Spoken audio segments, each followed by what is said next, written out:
ఈ పండుగ ఉత్సవాలు మీ మధ్య ఆదివాసీ గోండ్ సోదరులు మన తల్లులు ఆడబిడ్డల మధ్య జరుపుకోవాలని పని ఇలా కాంగ్రెస్ పార్టీ మా మిత్రులు బ్లాక్ కాంగ్రెస్ అధ్యక్షుడు గోపి రాజరెడ్డి గారే కానీ మా వివిధ హోదాలో ఉన్న కాంగ్రెస్ నాయకులు అందరం కూడా ఏదైతుందో రాయకల్ మండలంకి వెళ్ళి అందరూ ఇక్కడికి వచ్చి ఉంటాయి. మరొకసారి అందరికీ దీపావళి పండుగ శుభాకాంక్షలు తెలియజేస్తూ చిన్న పిల్ల పెద్దలందరికీ కూడా మరి సాయంత్రం అందరూ శనగ కూడా మొగలందరూ ఇది పగటి కూడా తినిపోతారు కావచ్చు, పొద్దుకి భోజనం వాళ్ళు పెడతారు. పగటి మన ఎదురుడు కదా, సాయంత్రం రేపు పొద్దున పెడతారు. ఇప్పుడు మధ్యాహ్నం మనమే తినిపోవాలి, పగటిలో మనమే తినిపోవాలి. మరి ఏర్పాట్లు చేసుకుంటే ఆటోలో వ్యానో వీనో. ఓ వెరీ గుడ్, బాగు దాటచ్చా, వెరీ గుడ్, కంగ్రాట్స్. అందరి మరొకసారి దీపావళి శుభాకాంక్షలు. మన ఆదివాసీ మనం తినేటట్టుగా ఆహార పోషకాలు ఏదైతుందో అందులో ఆశ్చర్యం మేరకు ఉండేవి. ఆదివాసీలకు ఏదైతుందో పోషకాలు ఆహారంలో అవి చొప్పించాలి, కల్పించాలి. ఈ తప్పకుండా మన Animal husbandry, veterinary sub centre, primary centre, sub centre, మన నిరుద్యోగ యువతకు కావాల్సినటువంటి ఉపాధి అవకాశాలు. ఈయన టెంట్ హౌస్ కావాలంటున్నాడు మా రాజు. వాస్తవం చెప్పంటారు బాబు, నువ్వు రేపు అప్లై నేను చెప్తాను, మంత్రి గారితో చెప్తాను. నేను తప్పకుండా నీకు అవకాశం వస్తావా, నీతో పాటు ఎవరైనా కానీ నిరుద్యోగం చెప్తాను. వీళ్ళ గత ప్రభుత్వం ఏదైతుందో హౌసింగ్ స్కీమ్ కేవలం ప్రకటనలకే పరిమితమైంది. మన ప్రభుత్వం అట్లా కాదు. వీళ్ళు వచ్చిన తర్వాత ఏదైతుందో నియోజకవర్గంలో 39 ఇళ్ళు కట్టేయాలనుకుంటే మనకు 40 వచ్చినాయి. సరే 40 10 మంది కడతలేరు, 30 మంది పైన కడుతున్నారు. ఈ 10 కాదు నాయన, ఈ ఆదివాసీ గ్రామమైనటువంటి యొక్క మన జగన్నాథ్పూర్ కానీ శంకగూడెం కానీ ఆదివాసీ ఎక్కడున్నా మీకు 100% ఇళ్ళు మంజూరు చేయాలి. ప్రత్యేకంగా గుర్తించాలి. నేను ముఖ్యమంత్రి గారికి ప్రత్యేకంగా విజ్ఞప్తి చేస్తాను, సీఎం గారికి.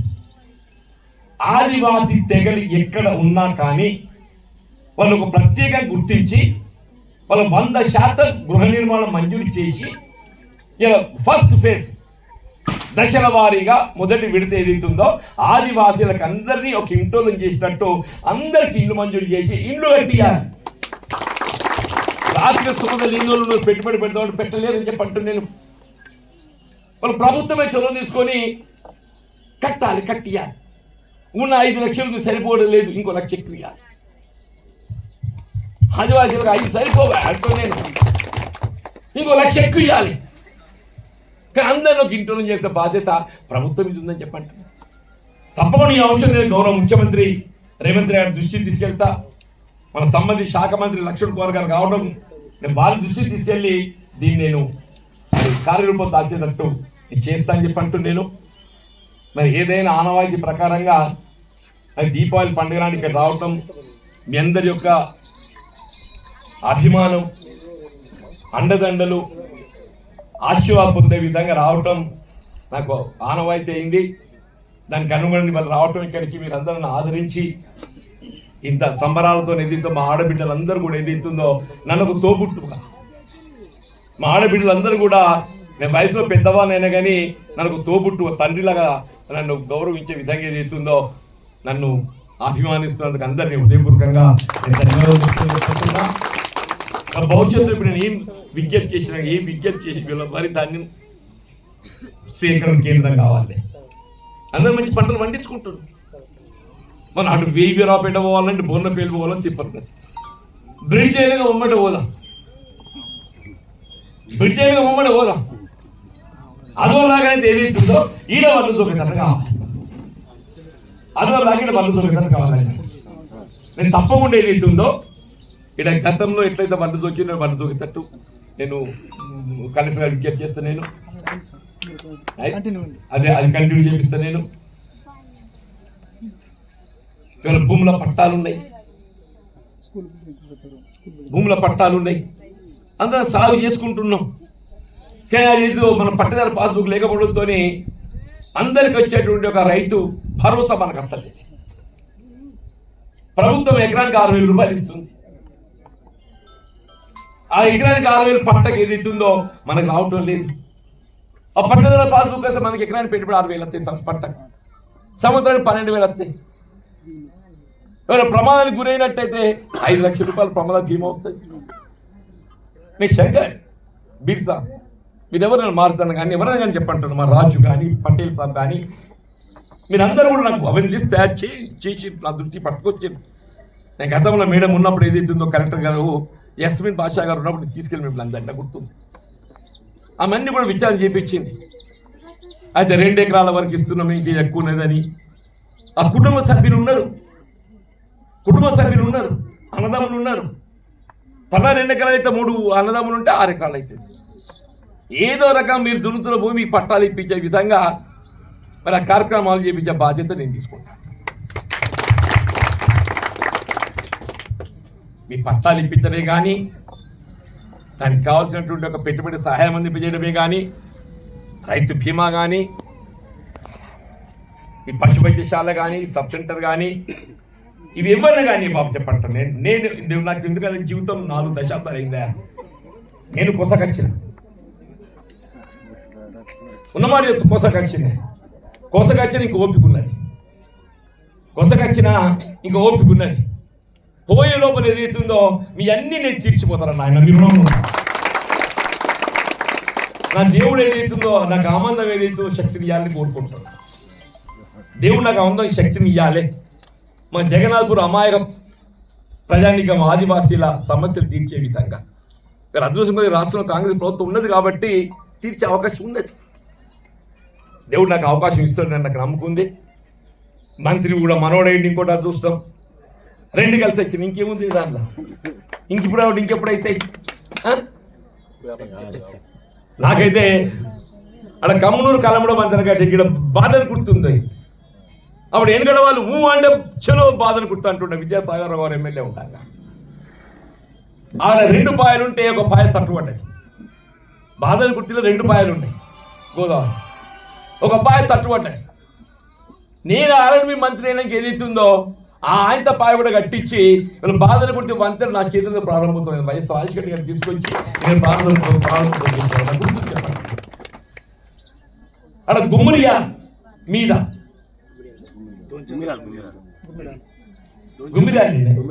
అదే గుమ్మరియా లక్ష్మణ్ యాదవ్ గుమ్మరియా.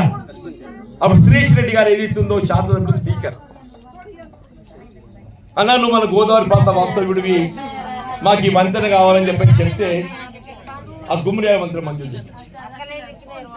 వీళ్ళకి అదృష్టం ఏంటంటే గోదావరి కట్టే 4 వంతెలు బాధన గుర్తి కానీ, గుమ్మరియాలు కానీ, బోర్నపల్లి కానీ, కమ్ముడు కలమడు కానీ 4 వంతెలను కట్టేటువంటి ఒక అదృష్టం నాకు దక్కింది జీవితం. జగన్నాథ్పూర్ బోర్నపల్లి అదృష్టం కూడా నాకే దక్కిందా. ప్రారంభంతో ఎవరు చేస్తారో నాకు తెలియదు కానీ మంజూరి మాత్రం ఏదైతుందో నా శరీరంతోని నా యొక్క విద్యతో మంజూరైంది. నాకు అదృష్టం చెప్పాలి. దానికి పేరున్నా అంటే అదో అదృష్టం కావాలి. పేరు ఉన్నా లేకున్నా కానీ ఏదైతుందో మీ గుండెలో చిరస్థాయి నిలిచిపోయే పేరు నాకు, మీ గుండెల్లో చిరస్థాయి నిలిచిపోయే పేరు నాకుంటే చెప్పండి. ఏ కేంద్ర ప్రభుత్వానికి సంబంధం లేదు, ఇది రాష్ట్ర ప్రభుత్వ పరిధిలోని అంశము. కేంద్రంలో గిరిజనులకు 7% రిజర్వేషన్ అమలు చేస్తున్నారు. మన దగ్గర కూడా రాజ్యాంగంలో ఏదైతుందో మీరు అన్నట్టు 5th షెడ్యూల్ మన జనాభాకి అనుగుణంగా మనం రిజర్వేషన్ పొందే అవకాశం ఉంది. వీళ్ళు ఏ ఇందిరా సోహాని కేసులు ఉటంకిస్తారో ఒక ఇందిరా సోహాని కేసులు ఒకటి ఉందన్న 50% మించొద్దు అని చెప్పారు. కానీ ఇందిరా సోహాని కేసు ఏదైతే మనకి ఏ విధంగా అడ్డు కాదు, ఆటంకం కాదు. అప్పటికే ముస్లింలు 4% కలపడంతో 50కి వచ్చింది.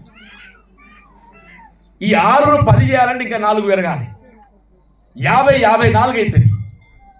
ఈ 54 చేయడానికి రాజ్యాంగం సుప్రీంకోర్టు నిబంధనలు మనకు ఆటంకం అవుతాయని చెప్పని అప్పటి ప్రభుత్వం కేసీఆర్ గారు ఆలోచిస్తే నేను శాసన మండలిలో ఈ అంశంపై ఒత్తిడి తెచ్చిన.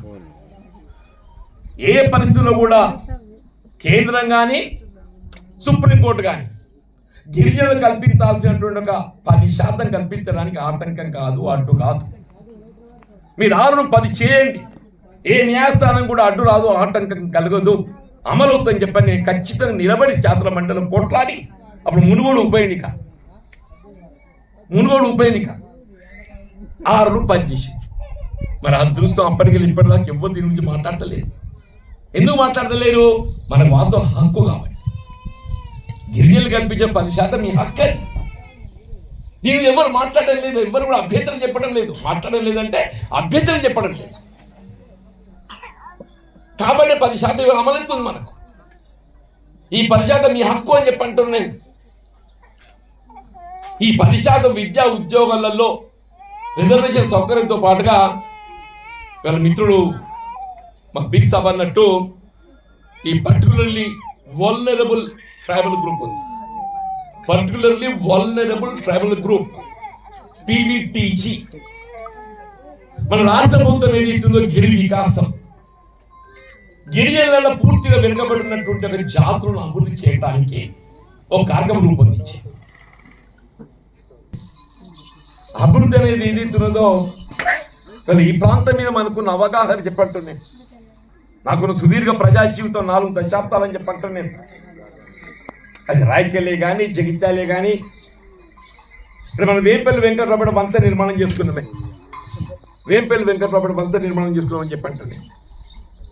రాయకల్ పట్టణంలో ఏదైతుందో అప్పుడు మత్తనారాయణ సర్పంచ్ ఉండే ఊళ్ళే దానంతా రోడ్లు విస్తరణ చేస్తే ఆ డ్రైనేజ్తో సహా రోడ్లు మంజూరు చేసుకోమని చెప్పంటున్నా. మొన్న త్రాగునీటికి సంబంధించిన సామూహిక మంచి పథకం నిధులు ఏదైతుందో మొన్న ఒక 15 కోట్లు రాయకల్ కానీ జగిత్యాలు కానీ బీర్పూర్ కానీ మంజూరు పొందినామని చెప్పంటున్నాయి. నాకున్నటువంటి ఒకే ఒక అంటే కోరిక, అంటే నాకు మీతో ఉన్న అనుబంధంతో అంటూ నేను జగన్నాథ్పూర్ వాస్తవ్యులకు ఏదైతుందో నేను వారి యొక్క సమస్య తీర్చలేకపోయినా నేను అప్పుడు 1 కోటి రూపాయలతో మంజూరు చేసిన అది నిర్మాణం నోచుకోలేదు. ఇవాళ అంచనాలకు అనుగుణంగా అటు రోడ్డే కానీ వంతెన ఇవన్నీ నిర్మాణం చేయబడాలంటే 18 కోట్లకు వస్తుందంటే మరి అడ్లూరు లక్ష్మణ్ గారు వారి మొట్టమొదటి సంతకం మంత్రి ఏదైతుందో మనం ఈ జగన్నాథ్పూర్ బోర్లపల్లి మంత్రి సంతకం పెట్టింది. వాళ్ళు టెక్నికల్ శాంక్షన్ అయిపోతుంది. రేపు నవంబర్ డిసెంబర్ టెండర్లు అయిపోతాయి. ఈ వేసవిలో ఏదైతుందో మన వంత నిర్మాణ పనులు పియర్స్ ఏదైతే పిల్లలు పూర్తి అయిపోతాయని చెప్పని నేను భావిస్తున్నాను చెప్పండి. నేనేమంటున్నా ఈ యొక్క వానకాలం మీకు తిప్పలు ఉంటుంది కావచ్చునే, మళ్ళీ ఎండాకాలంలో మాత్రం ఏదైతుందో మీరు సమస్యలు కూడా చెలగకూడకు అందరు కూడా నడిచిపోతే జీవన్ నాయకత్వం, జీవన్ రెడ్డి గారి నాయకత్వం, జై కాంగ్రెస్. అంటే ఈ ప్రాంతంతో నాకున్న అనుబంధం గిరిజనులలో ఆదివాసి గిరిజనులు దళితుల కంటే గిరిజనులు వెనుకబడి ఉన్నారు.